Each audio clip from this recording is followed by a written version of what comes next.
자, 먼저 설교를 시작을 하면서 그림 몇 장을 좀 보여드리겠습니다. 자, 이 지금 도로 한가운데 좀 구멍이 났습니다. 주택가에 구멍이 났고요. 그리고 이제 들판에도 구멍이 났습니다. 저런 현상들이 요즘 그쪽 이 지구상에서 자주 일어나고 있습니다. 그것을 영어로 싱크홀 이렇게 부릅니다. 싱크라는 가라앉다는 얘기고 홀은 구멍이죠. 구멍이 나서 이제 가라앉은 겁니다. 그런데 저 깊이가 보통 한 10m, 20m가 아닙니다. 끝이 보이지 않을 정도로 그런 구멍이 생기는 거죠. 그리고 저 홀의 지름이 10m, 20m가 아니라 50m, 큰 것은 100m 이상도 되는 그런 구멍입니다. 우리나라에도 있습니다. 저런 게 왜 생기는가? 갑자기 생기는 거죠.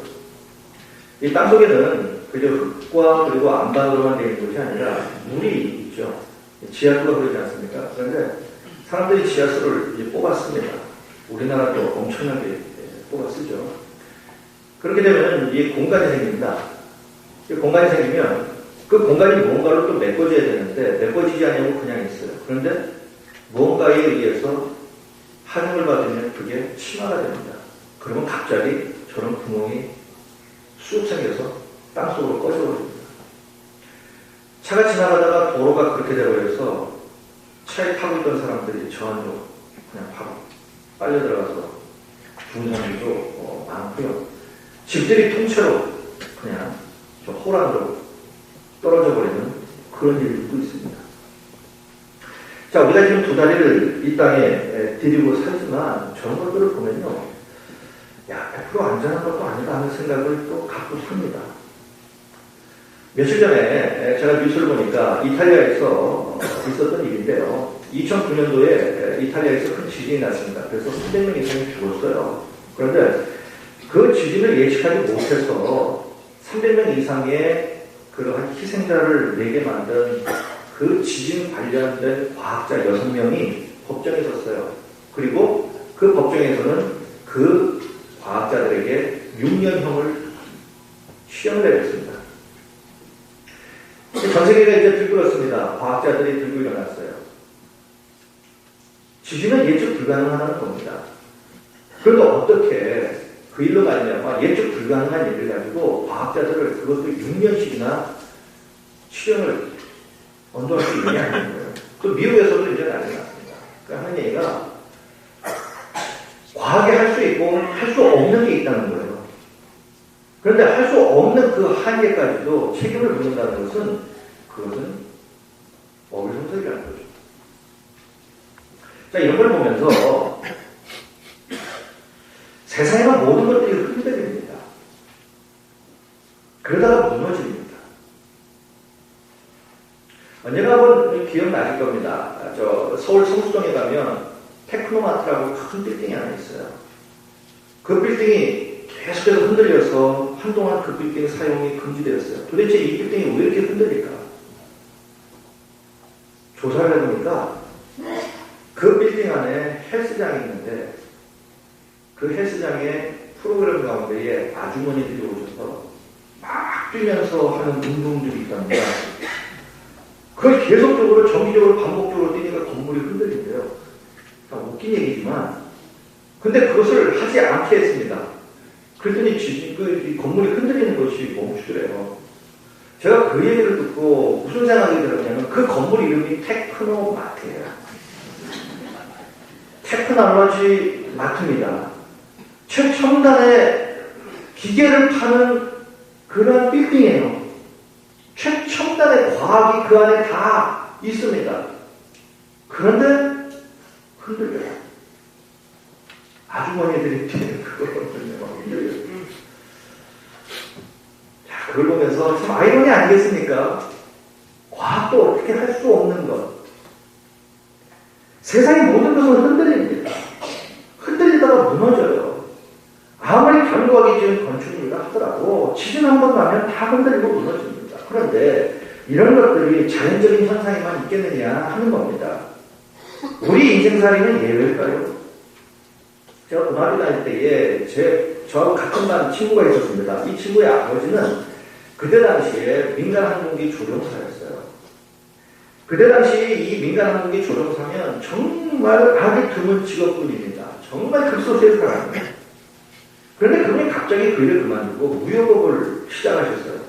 이제 언어가 되고 계속해서 외국을 왔다 갔다 하시니까 아마 그렇게 하셨던 것 같아요. 그런데 그 일은 오래가지 못했습니다. 경험이 없던 터라 부도가 나고 말았어요. 그렇게 되자 그 친구 아버지는 호주로 피신을 하셨고요.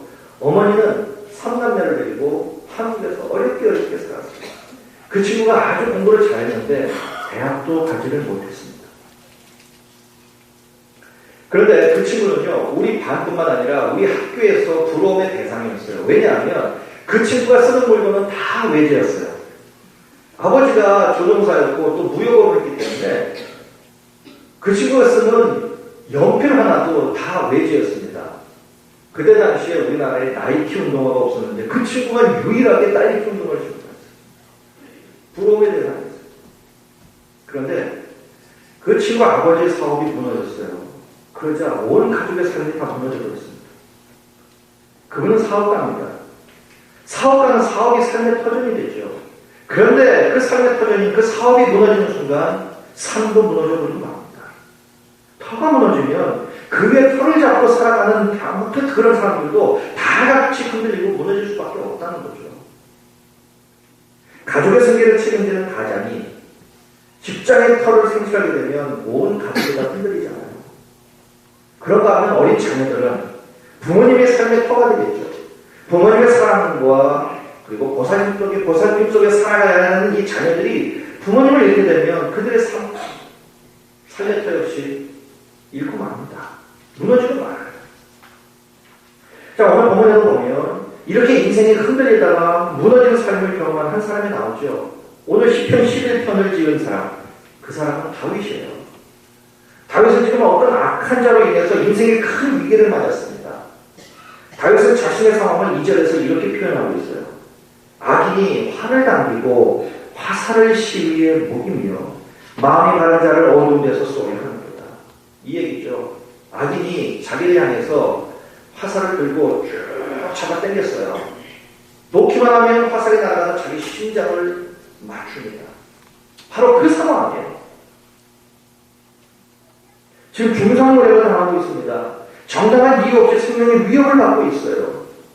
그런데 그 악한 자가 누구냐? 적군도 아닙니다. 바로 자기의 장인이었어요. 사울왕이었습니다. 자기의 장인 사울왕이 지금 화살을 지금 잡아 당겨서 자기의 심장을 향해서 지금 겨누고 있는 거예요. 손만 놓으면 그 화살이 자기 심장을 꽂히도록 만드는 그 상황이 있다는 거예요. 절대절명이죠. 절대절명의 위기.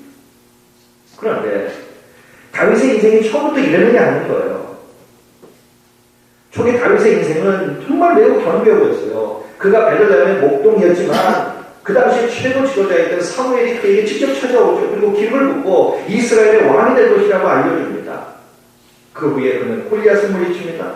화려하게 백성들 앞에 데뷔를 합니다. 떠오르는 태양이 되어버렸어요. 군대 장관이 됩니다. 충실하게 그 직무를 수행하고요. 백성들은 그에게 환호를 합니다. 박수를 보냅니다. 찬사를 보냅니다. 최고의 인기를 부과했어요. 그러다가 나중에는 사울 왕의 딸 미갈의 남편이 되죠. 왕의 부하가 됩니다. 최고, 이 바닥에 있었던 인생이 최고의 인생이 되는 거예요. 이스라엘의 이 목동이던 이 보잘것없는 인생이 상상도 못할 그런 위치까지 올라간 거예요. 최고의 자리까지 올라간 거예요. 세상이 모두가 다 자기 것처럼 여겨졌겠죠. 못마땅했지만 사울왕 역시 그의 이러한 능력, 이것을 인정할 수밖에 없었다는 거예요. 그때 그의 마음이 얼마나 든든했겠습니까? 얼마나 뿌듯했겠습니까? 얼마나 목에 힘을 주고 살았겠습니까? 세상이 다 자기 것처럼 여겨졌으니까요. 그런데 이렇게 견고하게 여겨졌던 그 다윗의 인생의 터도 하루아침에 무너져 버립니다. 그가 그렇게 사랑하고 충성을 다했던 그 장인이 자기를 죽이려고 하는 거예요. 간신히 목숨을 부지하고 도망합니다. 들판으로 도망다닙니다. 하늘을 이불 삼아 그렇게 생활합니다. 얼마 후에 들은 소식은 아내도 자기를 떠나가 버리고 다른 남자로 갑니다. 그때부터 그는 하루살이 인생을 삽니다. 도망자의 인생을 사는 거예요. 언제 죽을지 모르는 절대적인 위기 속에 날마다 매 순간을 삽니다. 이스라엘에서 가장 성공한 것처럼 성공 케이스였던 이 다윗이, 최고의 자리에 올랐던 이 다윗이 하루아침에 가장 비참한 지경으로 떨어지고 만 거예요. 그야말로 그의 인생의 터가 하루아침에 무너져 내린 겁니다. 히브리말로 이 터라는 말은 샤타 이 말입니다. 이 말은 기초, 기반, 지지대 이런 의미예요. 이 뜻 그대로 다윗의 인생의 기초, 기반, 지지대가 한순간에 무너져 버린 거예요. 그냥 꺼져버린 겁니다. 그럼 이러한 일들이 다윗에게만 일어나는 일이 아닌 거죠. 우리 주변에도, 아니 우리에게도 인생의 터가 무너지는 일은 있을 수 있다는 거예요. 그렇게 믿고 살았던, 목숨 걸고 살았던 그 우리 인생의 터가 하루아침에 무너지는 일은 얼마든지 우리 인생에 있을 수 있다는 겁니다. 여러분, 이것이 인생입니다. 갑자기 사랑하는 사람을 잃습니다. 그렇게 내가 자신했던 건강을 잃습니다. 내 살점 같은 재산을 잃습니다. 삶의 의욕을 잃습니다. 더욱이 신앙도 잃습니다. 안타깝지만 이것이 우리의 현실이에요. 인생입니다. 그러면 이렇게 인생의 터가 무너질 때 우리가 할 수 있는 일은 무엇입니까? 도대체 우리가 무엇을 할 수 있을까요? 다윗은 오늘 3절에서 이렇게 말합니다. 터가 무너지면 의인이 무엇을 할까? 이 대목을 세번역 성경은 이렇게 번역합니다. 기초가 바닥부터 흔들리는 이 마당에 의인들 무엇을 할 수 있겠는가? 인생의 터가 무너지면 의인이라고 할 수 있는 것이 아무것도 없게 되는 거예요. 무기력할 수밖에 없는 겁니다. 할 수 있는 일이 아무것도 없는 그런 지경에 떨어지는 거예요. 이때 할 수 있는 일은 하나, 도망가는 겁니다. 빨리 도망가는 거예요. 자, 그런데 여기에 아주 중요한 문제가 있습니다. 그래서 뭐냐면, 그럼 도망가는데 그럼 어디로 도망갈 거냐 하는 거예요. 우리의 인생의 터가 만약에 무너진다면 그 무너질 때에 우리가 어디로 도망가고 어디로 피해야 하느냐 하는 겁니다. 오늘 본문은 그 피신처를 두 군데로 말합니다. 첫 번째는 산을 말합니다. 자, 1절 후반부에 보면 이렇게 말합니다. 너희가 내 영혼에게 새같이 내 산으로 도망하라 하면 어찌하느냐. 다윗이 지금 절대절명의 위기에 놓이겠습니다. 그랬더니 그 주위에 있는 사람들이 다윗에게 뭐라고 권면하느냐. 산으로 도망갔어요. 예로부터 적의 공격을 받으면 집이나 농토나 성을 다 버리고 산으로 도망을 갔습니다. 소돔과 고모라 성이 유황불로 멸망을 당할 때 아시죠? 이 롯의 가족이 어디로 도망갑니까? 산으로 도망가죠. 그렇다면 산으로 도망가는 것이 과연 현명한 처사냐 하는 거예요. 그럼 여기서 산이라는 것은 그럼 무엇을 가리킬까요? 돈이 될 수도 있을 겁니다. 사람이 될 수도 있을 거예요. 권력이 될 수도 있을 겁니다.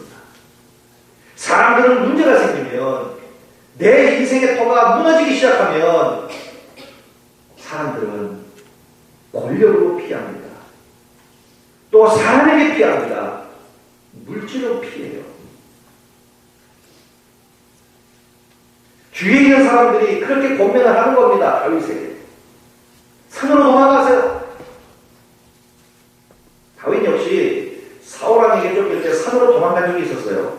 사무엘상 23장을 보면요, 산으로 숨어다니는 다윗의 모습이 나옵니다. 그런데 산은 다윗에게 안전한 피난처가 되지 못했어요. 다윗이 산으로 도망가고 산으로 피하면 사울왕도 역시 마찬가지로 산으로 쫓아왔어요. 예를 들면 사무엘상 24장 2절을 보면요, 이런 말씀이 있습니다. 사울이 온 이스라엘에서 택한 사람 3,000명을 건드리고 다윗과 그의 사람들을 찾으러 들려서 바위로 갔다는 거예요. 도망가니까 3,000명을 건드리고 산으로 쫓아왔어요. 결코 산도 안전한 피난처는 아니었어요. 그렇다면 오늘 이 시편 11편은 또 다른 피난처를 우리에게 말씀합니다. 그것이 바로 다윗이 고백하는 것인데요, 바로 여호와 하나님이다. 사울이 산에까지 추적해 왔지만 하나님은 그를 보호해 주셨어요. 사무엘상 23장 14절을 보니까 이렇게 말합니다. 다윗이 광야 요새에도 있었고 또 십광야 산골에도 머물렀으므로 사울이 매일 찾되 하나님이 그를 그의 손에 넘기지 아니하십니다. 사울이 매일매일 다윗을 찾아왔어요. 매일매일 그를 쫓아왔어요. 그럼에도 불구하고 하나님은 다윗을 매일매일 그 순간순간 보호해 주셨다는 거예요. 자, 이 상황에서 다윗이 분명히 확신하고 있었던 것은 인생의 가장 안전한 곳이 어디냐? 그곳이 바로 여호와 하나님 품이었다는 거예요. 하나님 같은 피난처는 없었다는 거예요. 그러자 다윗은 이제 마음을 정합니다. 어려움 중에 있는 지금뿐만 아니라 남은 인생 전체를 하나님께 다 맡기기로 정합니다. 하나님께 숨기로 정하는 거예요. 그래서 본문 1절 상반절은 이러한 결단을 보여줍니다. 내가 여호와께 피하였거늘. 이미 다윗은 여호와께 피했어요. 망설이거나 의심하지 않았습니다. 그래서 저 역시도 분명히 말씀드릴 수 있습니다. 여호와 하나님께 피하셔야 되는 거예요. 우리의 인생의 터가 무너질 때에, 진퇴양난의 상황에서 아무것도 할 수 있는 일이 없을 때에, 어디로 가야 할지 모를 때에 우리가 가야 할 곳은 여호와 하나님이라는 거예요. 여호와 하나님만이 가장 안전한 우리의 피난처이기 때문에 우리가 가야 할 곳은 산이 아니라 여호와 하나님. 욥의 경우를 한번 보십시오. 그의 인생에도 터가 완전히 무너지는 그러한 불행이 그에게도 있었어요. 친구들이 찾아왔죠. 네가 분명히 무슨 죄가 있어서 이런 일을 당한다. 그런데 욥은 끝까지 자기의 의를 주장하죠. 나는 죄를 지은 것이 없어. 나는 죄인이 아니야. 나는 의인이라고 끝까지 주장합니다. 하지만 나중에 가면 욥이 하나님의 은혜를 깊이 깨닫습니다. 그리고 자기의 무능함을 인정합니다. 자기의 의가 아무것도 아님을 하나님 앞에 인정합니다. 그리고 하나님 앞에 나와서 엎드립니다. 그리고 하나님만을 의지합니다. 그러자 그의 삶이 그 이전보다 더 충만하게 회복되는 역사가 있지 않습니까? 어린 자식에겐 아버지는 위대한 존재죠. 힘도 세고 뭐든지 다 할 수 있는 그런 존재처럼 보입니다. 아이들과 싸워도 아빠가 옆에만 있으면 든든합니다. 세상에서 가장 안전한 피난처는 아버지. 그런데 그 아버지도 세월이 지나면 약해지십니다.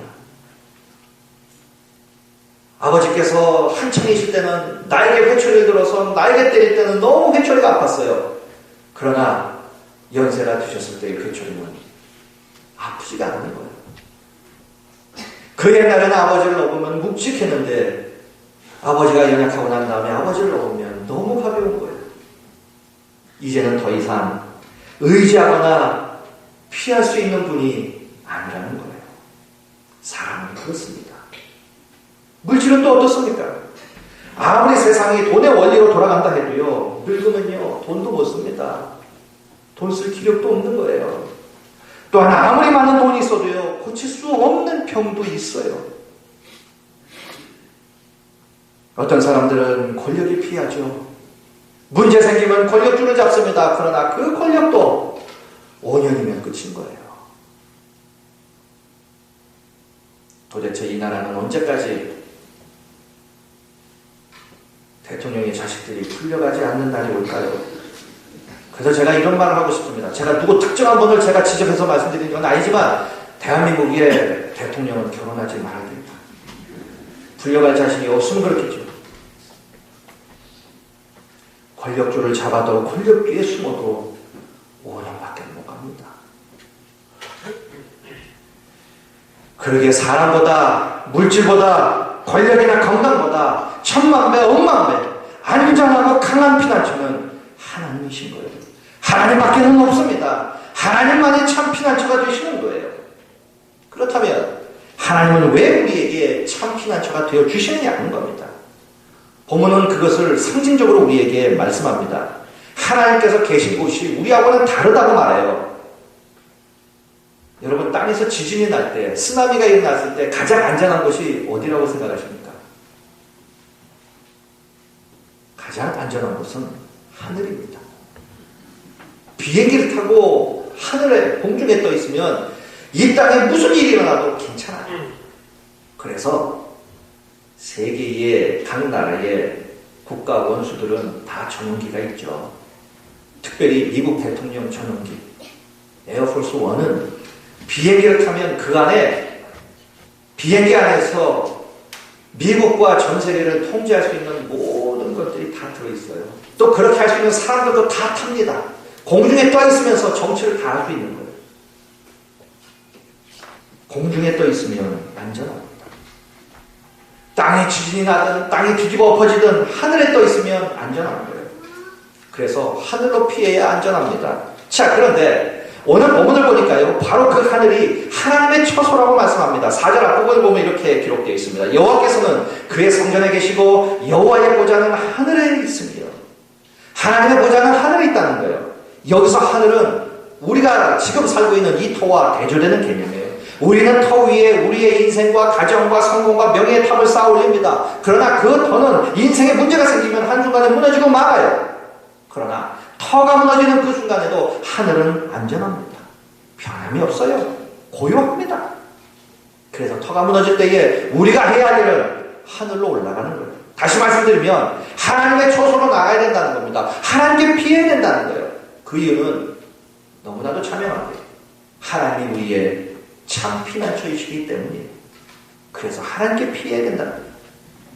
자, 그런데 여기서 우리는 한 가지 실존적인 문제에 부딪힙니다. 뭐냐면 우리가 어떻게 하나님께 나아갈 수 있느냐 하는 거예요. 우리가 어떻게 하나님의 처소로 나아갈 수 있느냐 하는 겁니다.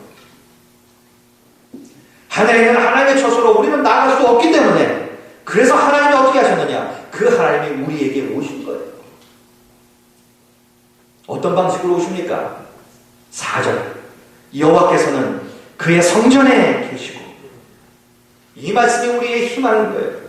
만약 하나님이 하늘 보좌에만 계시고 우리를 보고 올라오라고 한다면 우리는 올라갈 수가 없는 겁니다. 나아갈 수가 없는 거예요. 그런데 하나님은 뭐라고 말씀하십니까? 여호와는 그의 성전에 계시고. 그럼 왜 하나님은 당신의 하늘 보좌에만 안 계시고 우리의 성전에도 계십니까? 이유는 우리를 만나주시기 위해서요. 그리고 우리에게 이렇게 말씀합니다. 너희의 인생의 터가 무너졌느냐? 어디로 피할지를 모르느냐? 문제가 너무 커서 어찌할 줄 모르느냐? 내가 있는 성전으로 오라는 거예요. 성전에 와서 나를 만나고 내 도움의 손을 붙잡으라는 거예요. 내가 너를 지키고 내가 너를 도와주겠다고 말씀을 하시는 거예요. 그러게 사랑하는 성도 여러분, 문제가 있으면 어디로 가야 합니까? 성전으로 오시길 축원드리겠습니다. 성전에서 우리를 만나고자 하시는, 기다리고 계시는 그 하나님이 계시는 그 성전으로 우리는 달려가야 합니다. 그리고 그 하나님의 도움의 손을 우리는 붙잡아야 합니다. 그리고 하나님의 도우심과 보호하심으로 무너진 터 위에서 다시 한번 우리가 일어나는 그러한 역사를 우리가 경험해야 한다는 거예요. 이러한 하나님의 보호하심과 도우심은 야곱의 삶에도 그대로 나타났어요. 야곱이 형 에서를 피해서 도망가죠. 가다가 지쳐서 베델 들판에 누웠습니다. 돌을 베개 삼아 하늘을 이불 삼아 누웠습니다. 춥습니다. 외롭습니다. 미래가 불투명합니다. 내 인생이 어떻게 될 것인가? 절대절명의 인생의 위기를 만났어요. 그럴 때에 하나님은 야곱을 어떻게 도우셨습니까? 야곱이 꿈을 꿉니다. 그러자 하늘에서부터 사닥다리가 내려와요. 그뿐 아닙니다. 사닥다리를 통해서 하나님의 사자가 오르락내리락 하면서 야곱을 보호합니다. 야곱이 올라갈 수 없기에 하나님의 사자가 내려와서 그를 지키는 겁니다. 사다리는 하나님이 내밀어 주신 야곱을 위한 도움의 손이었던 것이에요. 야곱을 향한 하나님의 사랑의 표현이 바로 이 사다리였다는 것이에요. 그러게 성도 여러분, 인생의 터가 흔들리고 무너져서 정말 진퇴양난에 놓여져 있다면 주저하지 마시고 하나님의 사다리를 붙잡아야 합니다. 하나님의 도움의 손을 붙잡아야 합니다. 성전으로 달려나가셔야 한다는 것이에요. 그래서 도우시는 그 하나님을 만나셔야 됩니다. 자, 그렇다면 이 성전은 그러면 어디입니까? 이 성전은 두 가지 개념을 말합니다. 첫째는 장소적 개념을 말해요. 지금으로 말하면 교회를 말하는 것입니다. 여러분들에게 있어서 교회는 과연 어떤 것입니까? 성경을 통해서 하나님께서 말씀하시는 이 교회는 주님의 몸입니다. 그리고 하나님을 예배하고 우리의 삶의 중심이 되어야 하는 것이 바로 이 교회입니다. 물론 우리 하나님은 편지하시는 분입니다. 다시 말씀드리면 어디든 계시는 분이세요. 하지만 예배를 위해서만큼은 하나님은 우리에게 말씀합니다. 나와 이곳에서 만나자고 말씀하십니다. 매 주일 이곳에서 만나자고 말씀하시는 거예요. 그래서 구약에서부터 보면요, 믿음의 사람들은 하나님과 만나는 예배 장소를 정해놓고 예배를 드렸어요. 오늘도 우리 하나님은 우리를 만나주시기 위해서 우리를 이곳으로 불러주시고 예배를 드리도록 하셨단 말이에요. 그래서 이곳이 하나님을 만나는 것이고 하나님의 도움의 손을 붙잡는 것이고 하나님께 피하는 바로 그러한 곳이라는 거예요. 그러기에 인생의 터가 흔들리고 터가 무너지는 상황이라고 한다면 더욱더 부지런히 열심히 교회를 찾아 예배에 집중하여야 합니다. 예배 사람이 되어야 합니다. 예배에 성공해야 합니다. 그래야 하나님의 도움을 받을 수 있다는 거예요. 어제 비가 오는데도 이 일대가 차가 얼마나 막히는지요. 어제 저녁에 신방을 갔는데 이 목동으로 신방을 갔는데 가는데도 많이 걸렸습니다. 시간. 도대체 차가 나가질 않아요. 비 오는 가운데서도 갈 곳이 많죠. 요즘 지금 산이 울긋불긋합니다. 얼마나 갈 곳이 많아요. 결석하시는 분들이 많습니다. 다 전화를 드려보면 나름 다 갈 곳이 있는 거예요. 다 분주하십니다. 그럼에도 불구하고 하나님은 우리를 이곳에서 만나시기를 원하시는 거예요. 간절히 당부드립니다. 우리의 삶의 중심, 매 주일 이 자리에서 하나님 앞에 드리는 예배가 매 주마다 우리가 사는 이 삶의 첫 순간이 되어야 할 줄로 믿습니다. 다른 건 둘째치더라도 하나님 앞에 드리는 이 예배만큼은 포기하지 마시기를 주님의 이름으로 간절히 축원드리겠습니다. 그리고 이곳에서 하나님의 도우심을 받아 누리셔야 합니다. 두 번째로 이 성전은 영적 개념을 갖고 있습니다. 다시 말씀드리면 성전이라고 하는 것은 하나님의 백성들이 무릎을 꿇고 기도하는 바로 그곳이 성전이라는 것이에요. 우리가 가정에서 무릎을 꿇었다면 그곳이 바로 성전입니다. 우리가 몸 놓아 하나님을 부르는 그 자리가 있다면 그곳이 바로 성전이라는 것이에요. 그래서 정리하면 이런 말씀입니다. 오늘 본문에서 말씀하시면 이 성전이라고 하는 것은 바로 예배의 자리와 기도의 자리를 뜻하는 것이에요. 이 예배의 자리와 기도의 자리에서 하나님을 만나서 믿음의 손을 내밀어서 하나님의 도움의 손을 잡는다면 그 손에 붙들려 터가 무너지더라도 걱정 없이 우리는 다시 일어날 수 있게 된다는 것이에요. 그때 우리는 그곳에서 우리의 피난처, 우리의 도움이신 하나님을 만나는 감격을 누리게 된다는 겁니다. 그 감격을 다윗은 오늘 본문 7절에서 이렇게 고백합니다. 여호와는 의로우사 의로운 일을 좋아하시나니 정직한 자는 그의 얼굴을 배우리다. 정직한 자는 그의 얼굴을 배우리다. 그러면 여기서 정직한 자는 그럼 어떤 사람일까요? 의로운 일을 하는 사람은 어떤 사람일까요? 도덕적인 사람입니까? 율법적인 사람입니까? 이런 사람이 의롭고 정직한 사람입니까? 그 얘기를 하는 겁니까? 아닙니다. 여기서 말하는 정직한 사람이라는 사람은 어떤 사람이냐면 자기의 인생의 터가 지금 무너지고 있습니다. 무너질 때에 내 힘으로는 도저히 구원받을 수 없음을 온전히 인정하는 사람이 정직한 사람이에요. 자기의 무능함을 하나님 앞에 정직하게 인정하는 사람. 내 힘으로는 도저히 할 수 없습니다라고 하나님 앞에 정직하게 인정하는 사람. 이 사람이 정직한 사람이라는 거예요. 하나님만이 도움이십니다. 하나님만이 구원이십니다. 하나님만이 나를 이렇게 세워줄 수 있습니다. 이렇게 하나님을 하나님 댁에 정직하게 인정하는 사람. 이 사람이 이 본문에서 말하는 정직한 사람입니다. 뿐만 아니라 다른 곳이 아닌, 산이 아닌 하나님께 피하는 자, 하나님만이 나의 피난처요, 하나님만이 나의 도움이심을 믿고 하나님께 나가는 자, 이 사람이 의로운 사람이라는 거예요.